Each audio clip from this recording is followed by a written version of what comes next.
quote on that. The New York But Times just yeah, reported within the that's last okay. few I still haven't seen it. I've been in here all day. I'm just saying, I'm just telling you what I know. So what I think that they're talking about is that whenever you pull back, you would expect that you might start seeing cases. And what we've been talking about, what Dr. Birx has just mentioned, is that when you see that, that's where you want your resources to be able to very efficiently, in real time, identify, isolate, and contact trace. So don't let anyone get any false ideas that when we decide at a proper time when we're going to be relaxing some of the restrictions, there's no doubt you're going to see cases. I would be so surprised if we did not see cases. The question is how you respond to them. I think that's what they were referring to. I guess the question, Mr. President, should Americans have to decide between staying healthy and going back to work?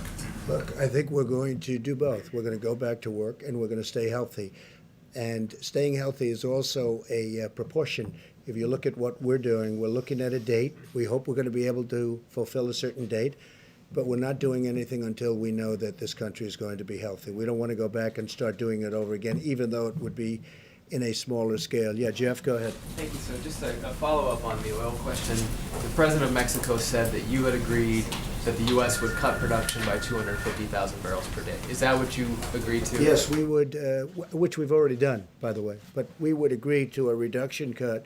They would agree to do something to compensate us in the future.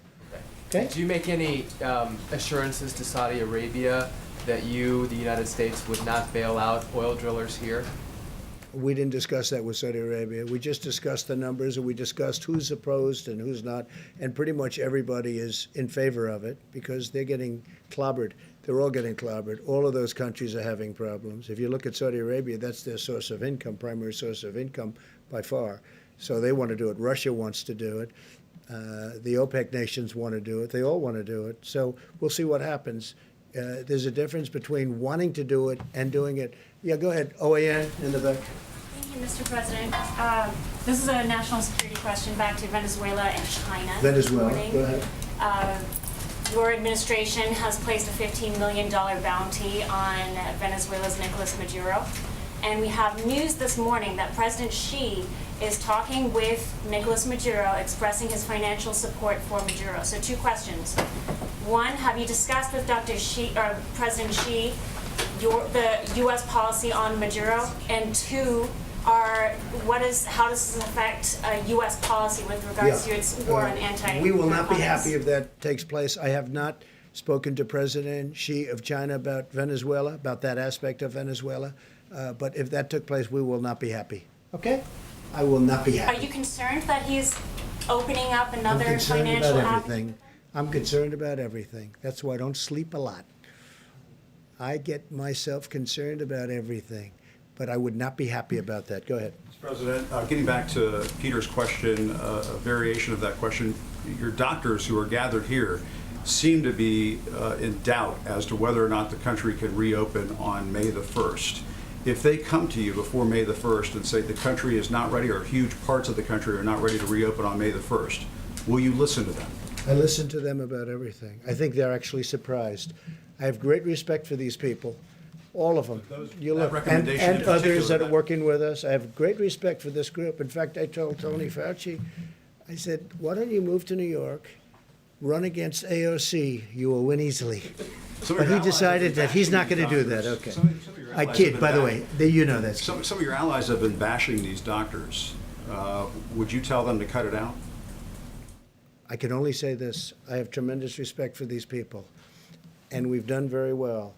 And when you look at us compared to others, we're a big nation. When you look at us compared to others, when you see how we've taken testing from a broken system that I inherited to having the best tests that anyone's made anywhere in the world, and other countries are calling us, wanting to use our technology, I have great respect for these people. If they come back to you, I'm sir, never saying bad about these people. If they come back to you, sir, and say, before May the 1st, we can't open on May the 1st, do you listen? I will certainly listen. I will certainly listen. You take that There advice. are 2 sides. Remember, I understand the other side of the argument very well, because I look at both sides of an argument.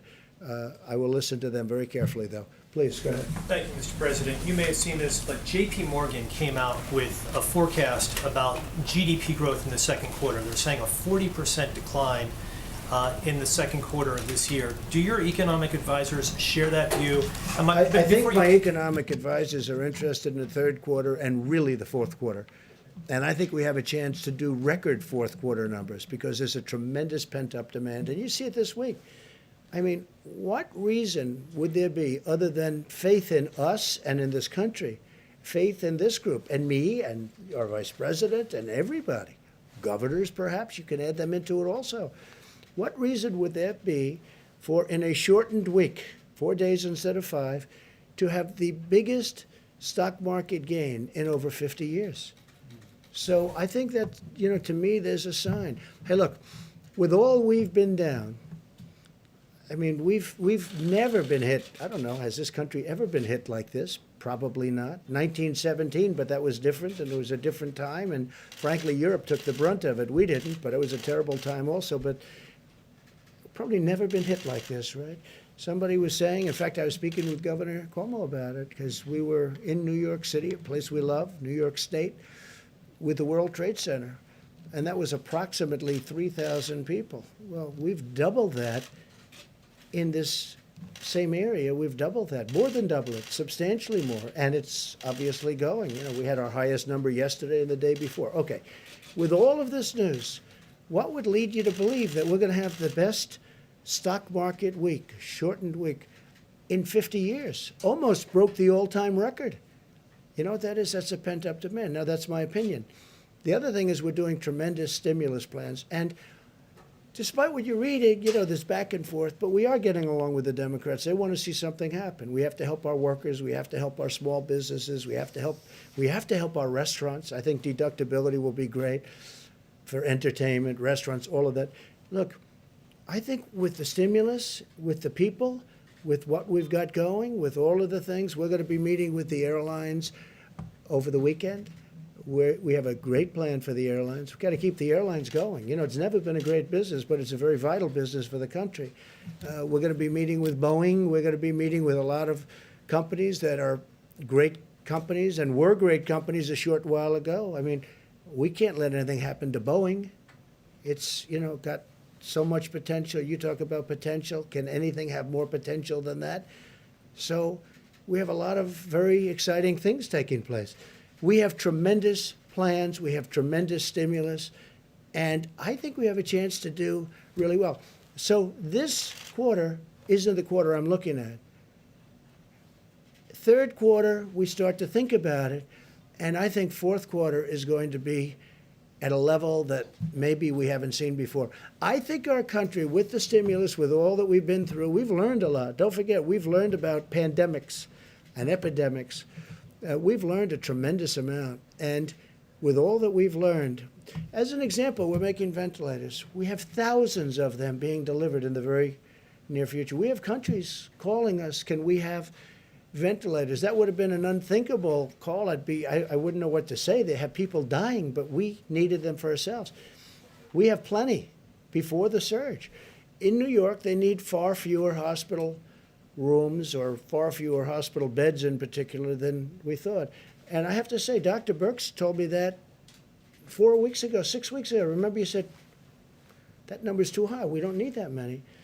And based on what she said and others, we did what we had to do. We actually gave the maximum. We built Javits. We sent the ship in. We then made the ship COVID because, there weren't a lot of people on the roads. You didn't have the accidents that we thought, other unrelated accidents. Nobody driving. Normally you have a lot of car accidents. You have a lot of motorcycle accidents. You have people going to the hospital. We didn't have that. We had almost none of it. So a lot of things have happened. I think we have a chance to be stronger than before. I really do. I think the stimulus is very important, what we're doing. I think it's very, very important. Please, go ahead. Mr. President, may I ask you about credit and debt as well? Yeah. Many American individuals, families have had to tap their credit cards during this period of time, and businesses have had to draw down their credit lines. It's 2 hours. Are you concerned, Mr. President, that may hobble the U.S. economy? All of that debt, number one. And number two, would you suggest to credit card companies to reduce their fees during this time? Well, it's something that we've already suggested. We're talking to them. Business interruption insurance. I'd like to see these insurance companies. You have people that have paid. When I was in private, I had business interruption. When my business was interrupted through a hurricane or whatever it may be, I'd have business where I had it. I didn't always have it. Sometimes I had it. Sometimes I have a lot of different companies. But if I had it, I'd expect to be paid. You have people, I speak mostly to the restaurateurs, where they have a restaurant. They've been paying for 25, 30, 35 years, business interruption. They've never needed it. All of a sudden they need it. And I'm very good at reading language. I did very well in these subjects, okay? And I don't see the word pandemic mentioned. Now, in some cases it is. It's an exclusion. But in a lot of cases, I don't see it. I don't see reference, and they don't want to pay up. I would like to see the insurance companies pay if they need to pay, if it's fair. And they know what's fair, and I know what's fair. I can tell you very quickly. But business interruption insurance, that's getting a lot of money to a lot of people. And they've been paying for years. You know, sometimes they just started paying. But you have people that have never asked for business interruption insurance, and they've been paying a lot of money for a lot of years for the privilege of having it. And then when they finally need it, the insurance company says, we're not going to give it. We can't let that happen. Please, go ahead. Thank you, Mr. President. On March 6th, you said anyone who wants tests can get a test. Now you're saying that you would be open to reopening the government without having a national testing system. How do you square those two statements, given that there's still issues with testing going forward? And how can you tell people Well, there's not that they're a lot not of going to have issues their with lives this. put at Yeah, risk? I got it. There's not a lot, and it's a good question. There's not a lot of issues with testing. Certain sections of the, if we go to Iowa, we go to Nebraska, and interestingly, Idaho is very interesting because they had a few breakouts, small breakouts, but they're very, very capable states, and they're big distances, a lot of land, a lot of opening. You don't need testing there. You know, where you have a state with a small number of cases, some states with almost none. West Virginia hung in for a long time, as you know, with none for a long time. So when you have that, you don't need testing. You don't have to test every person in the state of Iowa, as an example. You don't have to test every single person to say, let's open up and let's get the tractors moving and let's get the corn and let's open up all of the different things they do in that great state. You don't need that. Now, with that being said, if there's a little hot corner someplace, we'll be testing. But I think Deborah speaks to this very well. The same thing in New York. That's what we talked to Governor Cuomo about this morning. We have the Abbott test, which is very quick and very easy, goes very fast. Then we have a lesser test that we talked about where we can talk about a larger area. But you're going to know. So we're going to do testing, but you don't need to test 325 to 350 million people because, number one, it's unnecessary. Vast numbers, vast areas of our country don't need this. I think you agree with me on that. You just don't need it. Now, we have certain hot spots. So Louisiana's a hot spot, New York's a hot spot, Detroit's a hot spot. And then you have certain areas in certain hot spots that you have to even go more so. And we're doing all of that. Remember this, we've done more testing than any country in the world. And we have the best test. And we developed this over a very short period of time. Please. Can I ask you also about the African American disparities? Yes, I have sure. a question for you and a question for the Surgeon General. Sure. For you, Mr. President, we know that these health disparities have existed for a long time among African Americans, Latinos, and other people of color. Why did the administration possibly have a plan directed at those communities to prevent high death rates, knowing that the health disparities were there? Well, we do have a plan, and one of the things I'm most proud about is what I've been able to do for the African American community.